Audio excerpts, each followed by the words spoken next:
Hello, and thank you for participating in today's webinar.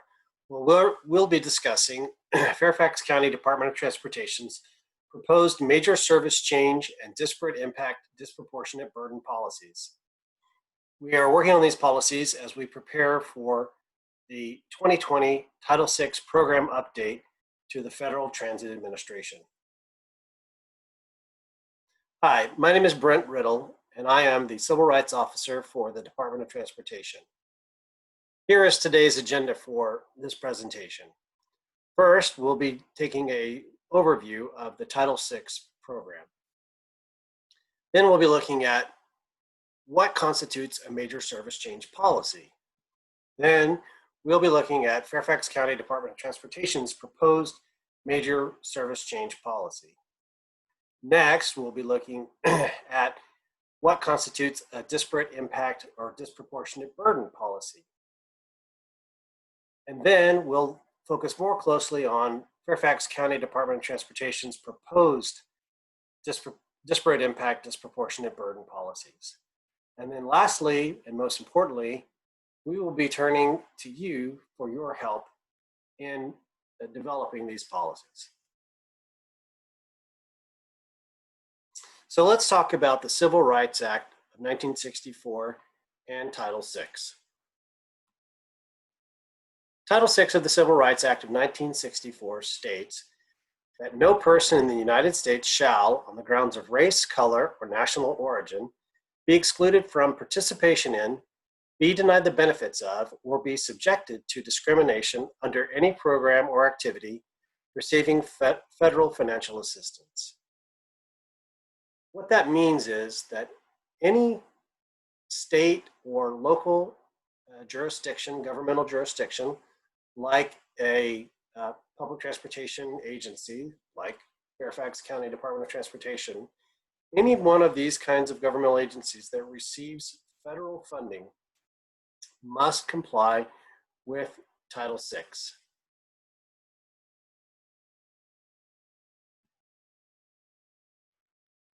So here's a brief overview of federal civil rights laws. As you can see in the left-hand column, the Civil Rights Act of 1964 was comprised of 11 different titles. We are particularly focused on Title VI for this presentation, but also for the policies that we're talking about today. And these have to do with federally assisted programs.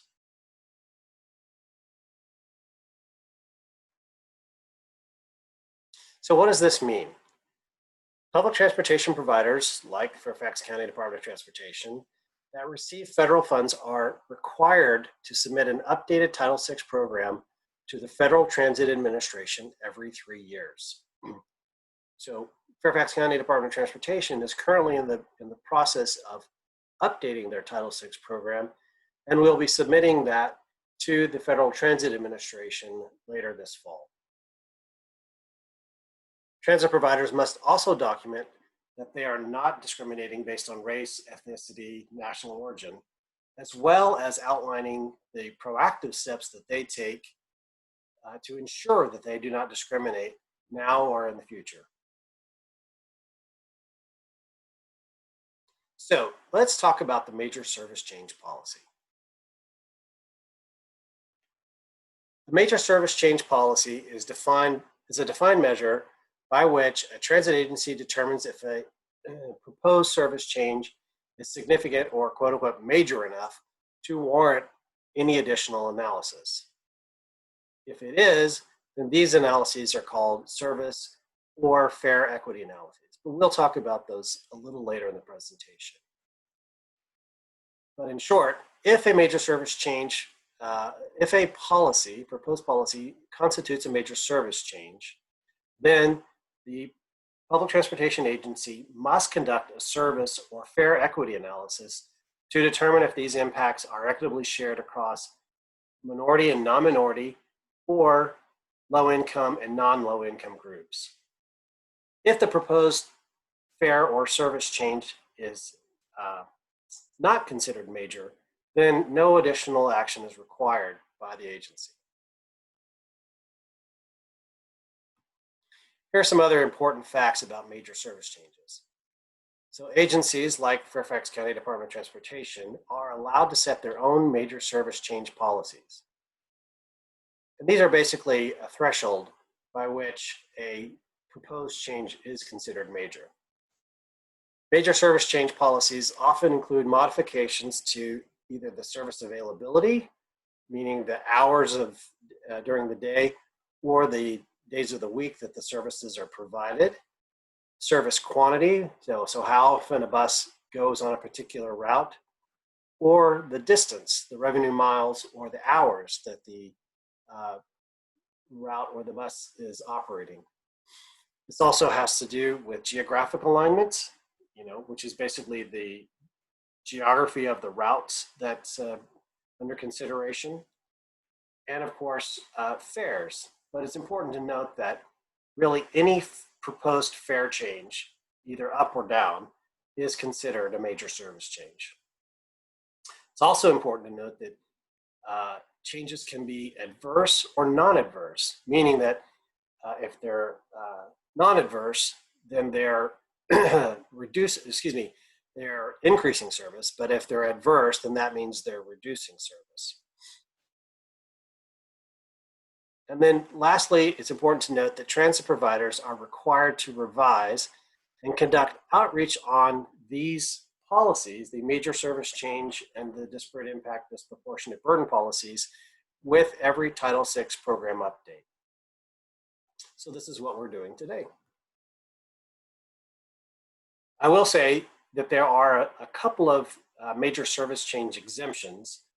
A very common one, particularly in Northern Virginia, are the temporary service changes. And these are route diversions that are caused by accidents on the freeway, or they're caused by some sort of weather interruption, or they're caused by construction delays. There are a few other major service change exemptions. There may be seasonal service changes. There may be routes that run during the holiday period to a mall or something, but then they're discontinued at the end of the holiday season. And then there are often also pilots or demonstration routes. And these are very short-term routes that are used to, highlight maybe a technology or a particular new route or something like that, but they're very, very short-term in nature. So Fairfax County Department of Transportation is proposing the following major service change policy. A major service change is defined as either an increase or a decrease of 25% or more in either daily revenue service hours or revenue service miles, or both, for an individual route that's being modified. So just to make sure that we're all on the same page, daily revenue service hours are the number of hours that a bus operates while paying passengers. So that does not include the period of time that the bus is leaving the maintenance yard to begin the route, or at the end of the day when it's going back to the maintenance yard. Those don't count. Another key definition is the revenue service miles. And of course, these are the miles that a bus operates while paying passengers. Again, not when the bus is in transit from the maintenance yard or vice versa. So here's a quick example of a Fairfax County's proposed major service change policy and what it means. Here in this example, we've got a bus that's operating on a 12-mile route. The Fairfax County is wanting to shorten the route to go from 12 miles to 9 miles. That effectively is 25% of the route. That, therefore, would be a major service change. Here's a second example. We have a bus that's operating from 8 a.m. to 8 p.m., which is a 12-hour day. The county wants to change that service from 8 a.m. to 5 p.m., making it a 9-hour service day.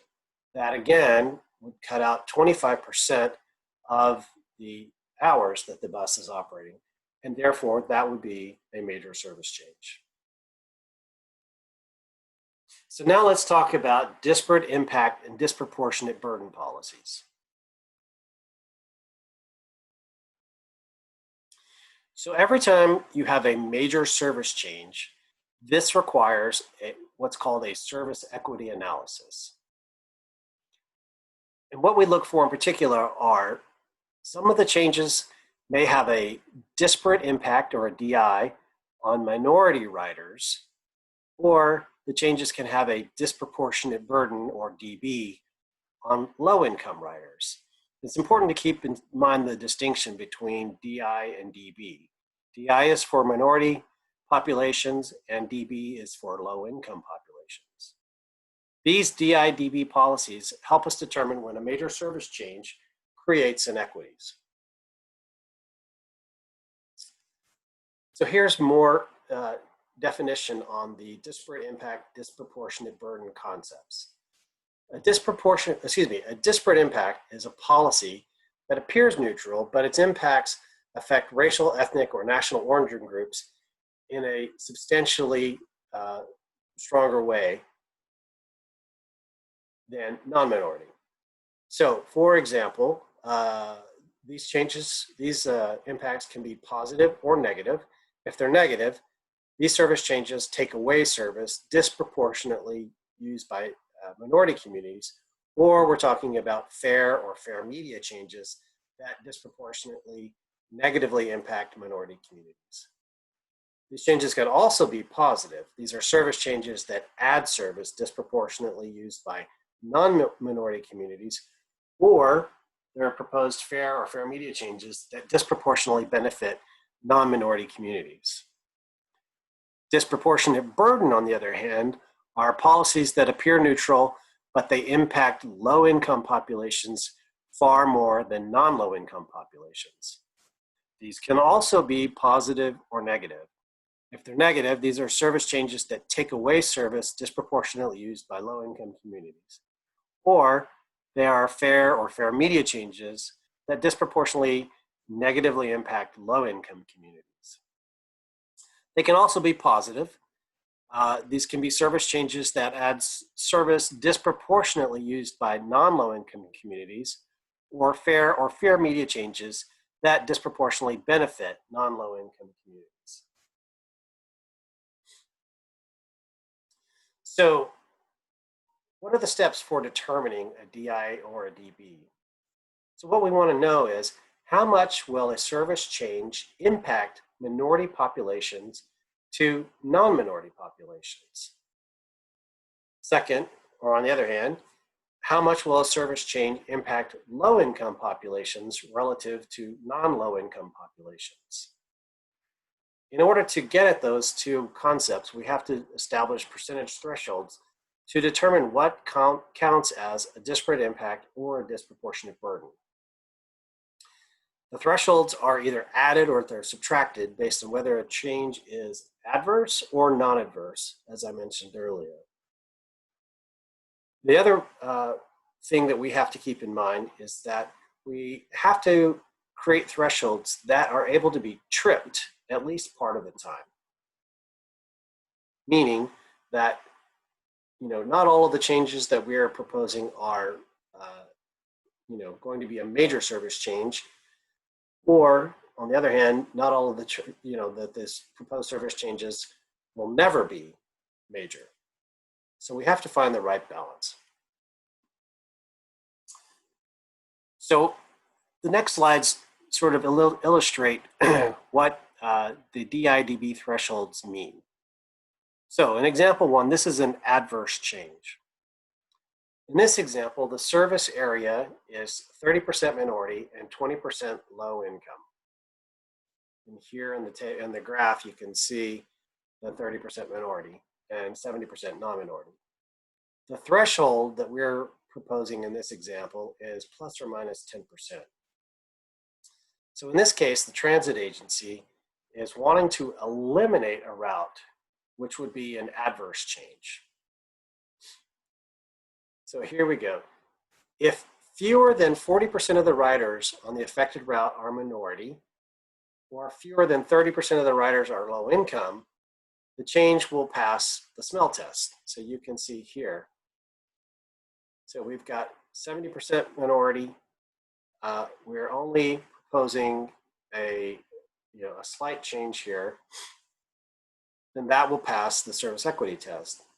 However, if the composition of the minority and non-minority populations are different, and we're proposing the same threshold, 40% threshold, then this service change is not equitable.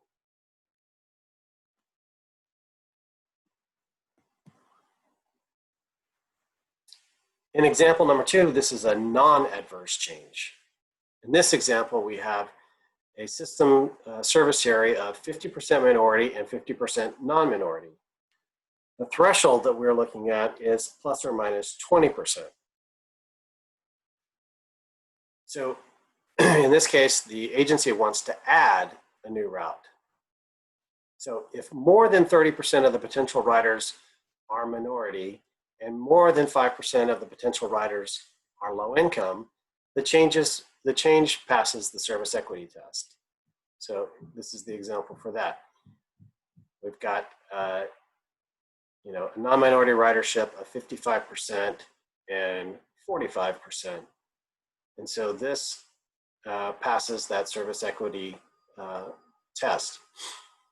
However, on the other hand, if the non-minority population is 75% and then the minority population is 25%, that would not pass the service equity test.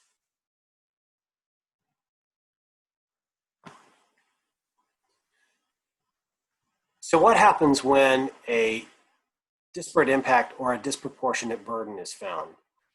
So when we're doing a service equity test, if we determine that a proposed major service change creates a disparate impact or a disproportionate burden, it doesn't mean that the transit provider is not able to make a change. They are, but they can only make a change if they meet 2 conditions. One is they have to show substantial legitimate justification for the change. And 2, they have to prove that there are no alternatives to the proposed change that would reduce harm to the affected community. The transit providers, once they do this kind of analysis, must document it, and then they also have to present it to the Federal Transit Administration when they update their Title VI programs every 3 years. So now let's talk about Fairfax County Department of Transportation's proposed disparate impact, disproportionate burden policies. A disparate impact occurs when the difference between minority riders and non-minority riders affected by a proposed service change or fare change is 10% or greater. A disproportionate burden occurs when the difference between the low-income riders and non-low-income riders affected by a proposed service change or fare change is 10% or greater. So now we're coming to the end and also the most important part of this presentation, public involvement. Federal regulations that are contained in the Federal Transit Administration's Title VI circular require that transit providers, like Fairfax County Department of Transportation, solicit public input or feedback on the major service change, disparate impact, and disproportionate burden policies for no less than 30 days. So we are asking the public to learn more about our policies. You can read all about it on our website, and then take an online survey to help comment on the proposed policies.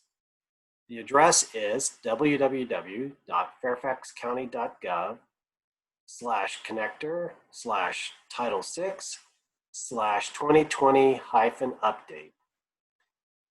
So please be sure that your feedback is extremely important as we consider these policies, and we will take your thoughts into account as we finalize our Title VI program that we're submitting later this fall. Again, I want to thank you for your participation today in this webinar. My name is Brent Riddle. I'm the Civil Rights Officer in the Fairfax County Department of Transportation. If you want any additional information, please feel free to reach me My email is michael.riddle@fairfaxcounty.gov. You can also give me a call. My phone number is 703-877-5600, and you'll need to ask for me. Or if you prefer, you can also send me a letter in the mail. I'm at Fairfax County Department of Transportation, Coordination and Funding Division, 4050 Legato Road, Suite 400 in Fairfax, Virginia, 22033. Thank you again, and we look forward to hearing from you.